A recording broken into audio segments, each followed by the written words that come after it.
Good afternoon and welcome to the Scaringi Law Lunch Break. This is your time of the day to learn a little bit about the law while you enjoy your lunch.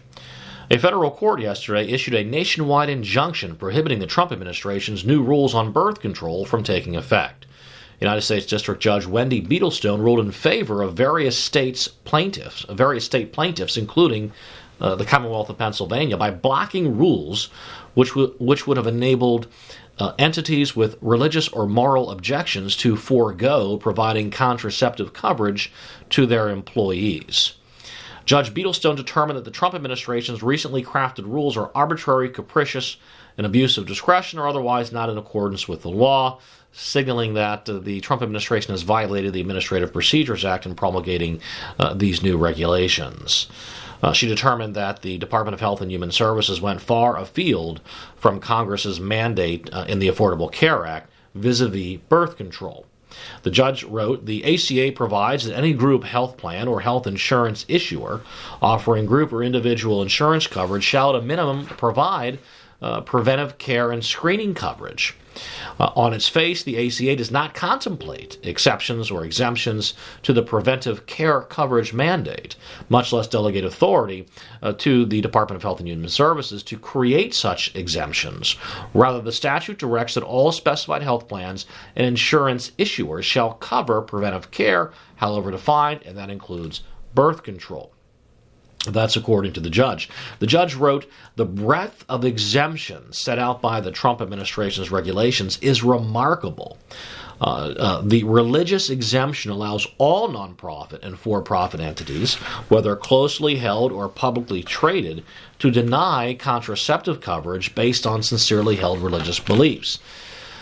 Now, the court's Monday night ruling mandates a nationwide bar on the application of these new rules by the Trump administration. Judge Beetlestone found that the Trump administration's new regs could result in unplanned pregnancies and as many as 127,000 women losing access to no-cost contraception, which is mandated under the Affordable Care Act.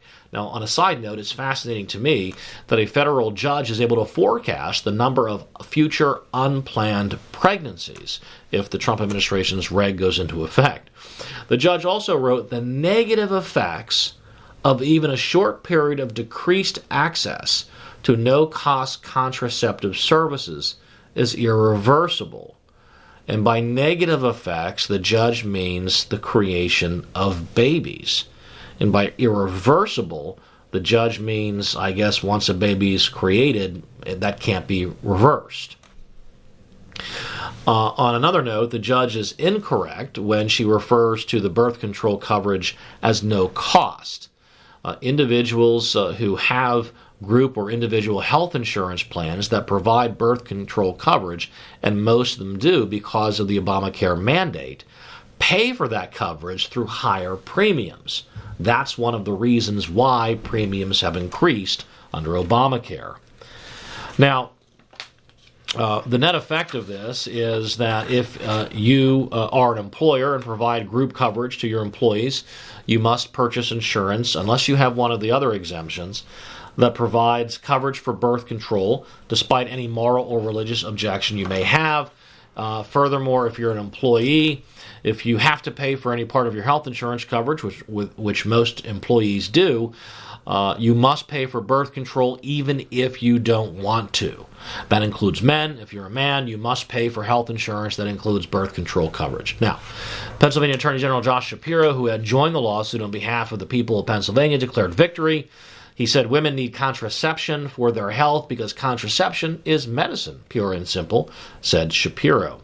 Shapiro has been in the forefront of bringing legal challenges to stop the Trump administration from expanding the original exemption, which only included houses of worship, churches. After years of court battles, the types of employers eligible for exemptions has gradually expanded to include religiously affiliated hospitals, universities, and nonprofits, and certain privately held businesses owned by small groups of employers. And since taking office, President Trump has tried to expand the number and types of entities that could claim the exemptions, fulfilling a campaign pledge he made to protect employers from being bullied by the federal government because of their religious beliefs. But apparently the federal government, according to this court judge, will continue to so bully those employers. Now, this is only a preliminary injunction, but it will almost certainly become a permanent injunction, and then the Trump administration will appeal it to the appellate court. Well, that's about all the time we have today for the Scaringi Law Lunch Break. I hope you learned a little bit about the law. Thanks for listening, and enjoy your lunch.